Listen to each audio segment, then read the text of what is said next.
So I figured I'd give you all an update on the Detroit Lions after they signed CJ Gardner-Johnson. Overall, the defense looks significantly better. Cameron Sutton was a good pickup, Emmanuel Mosley. On top of that, you've got Tracy Walker coming back from an injury. Jeff Okudah, before getting hurt last season, was playing the best of his career. Alex Anzalone's back. You also have one of the biggest stories of last season was John Kaminsky and the impact that he had up front for the team. They didn't win a single game when he was out, right? And I think they went 9-3 or something on the top of my head when he played. So Kaminsky, he's in the prime of his career. Dan Campbell personally texted him that he wanted him back, and I'd imagine Kaminsky could have gotten more money elsewhere, but he remains a Lion, which is fantastic. The rest of the defense looks good to me. Aleem McNeil, Aiden Hutchinson, Malcolm Rodriguez, James Houston. You've got Kirby Joseph. This defense has a lot of promise. We've seen it put together stretches where legit it's a weapon. It keeps the Lions in games, like Green Bay on the screen right here. The Lions defense was the thing to take away from this game. The offense, it did what it had to, but overall, this young defense was able to slow down Aaron Rodgers for really the second time that season. I mean, they completely just dominated Green Bay and Rodgers, and it's kind of funny because it's looking like he's going to become a Jet, so Rodgers is probably happy about that. He doesn't have to play against the Lions anymore, right? Offensively speaking, DeAndre Swift is listed as the starter. How true that is beyond me. You'd have to ask Ben Johnson, I guess, or Dan Campbell, whoever decides that. But overall, David Montgomery should be the starter of this team. I mean, I'm looking at a guy last season who tied with Nick Chubb for the highest forced missed tackle rate. But, more importantly for Lions fans, he's been durable, right? He's taken 200 or more carries every single year of his career. So you're getting this physical runner who is reliable. Even as a pass catcher, Montgomery's pretty good in that area. So he's also a little bit younger than Jamal Williams. So overall, that's a good fit. DeAndre Swift, to this point, you can't rely on him to stay healthy. I still would like Swift to be a part of the team moving forward, just not in this bell cow type of role that I originally would have preferred. He's a smaller running back. I mean, he's not like weak by any means. He's really strong, but with his size and just durability, it hasn't exactly worked out for the Lions. When he's on the field, he's one of the best backs in the league. He can do everything as a receiver.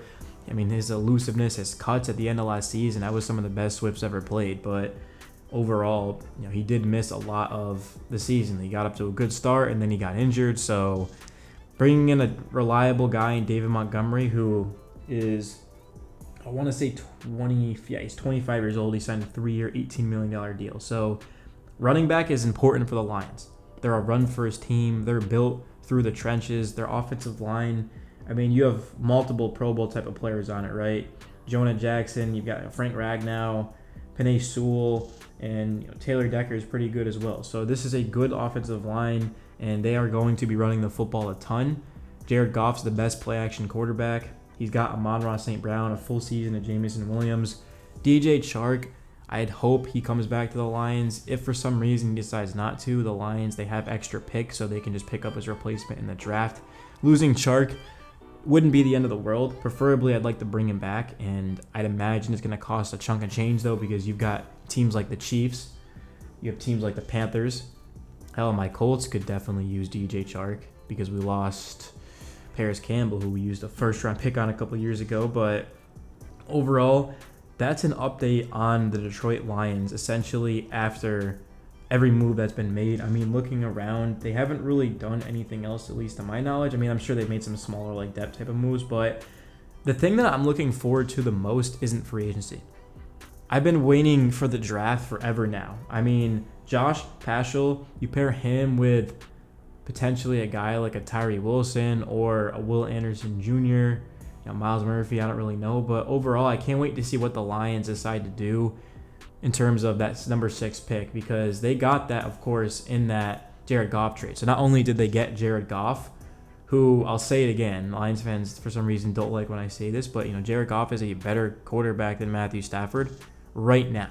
All time, I mean, no. Matthew Stafford has more on his resume, but right now I would take Jared Goff over Matthew Stafford. And the fact that the Lions got draft picks for that is kind of crazy, right? I mean, it's cool to think about. And At that type of range, I mean, you could be looking at a Christian Gonzalez, a Devon Witherspoon, like I said, Anderson, Wilson.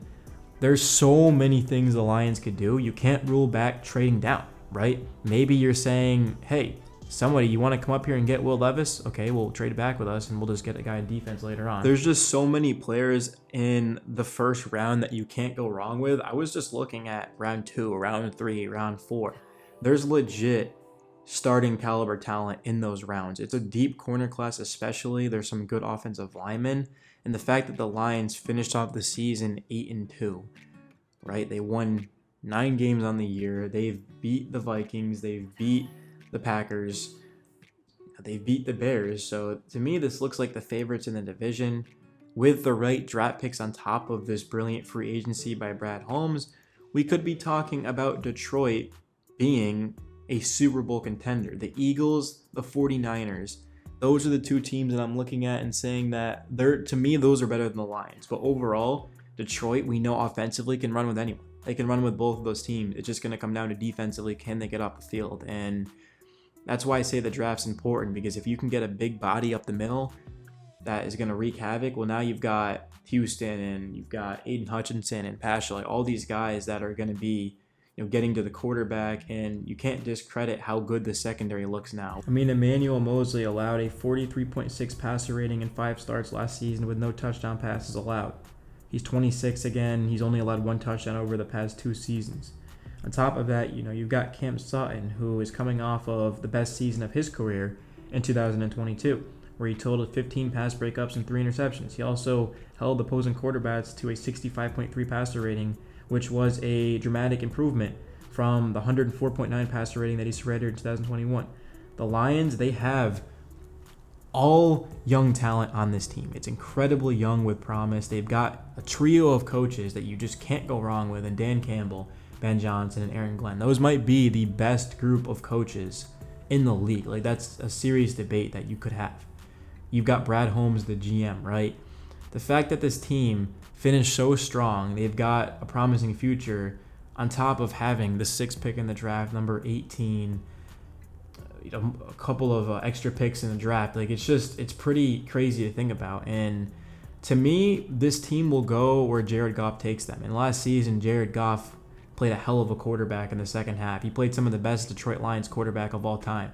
If that Jared Goff in the second half shows up and this defense improves and guys take leaps, I mean, seriously, we're talking about the Detroit Lions going to the NFC Championship, maybe even the Super Bowl. But hey, if the Lions make the playoffs and they compete, Lions fans are going to be good with that. But if this team can legit make a run and win a Super Bowl, then that's going to be one of the craziest things in Detroit sports history, because wow, these fans have waited a long time to win, and finally they've got a team to root for. But it's your boy Swaggy. If you guys want more Lions videos, smash the like button.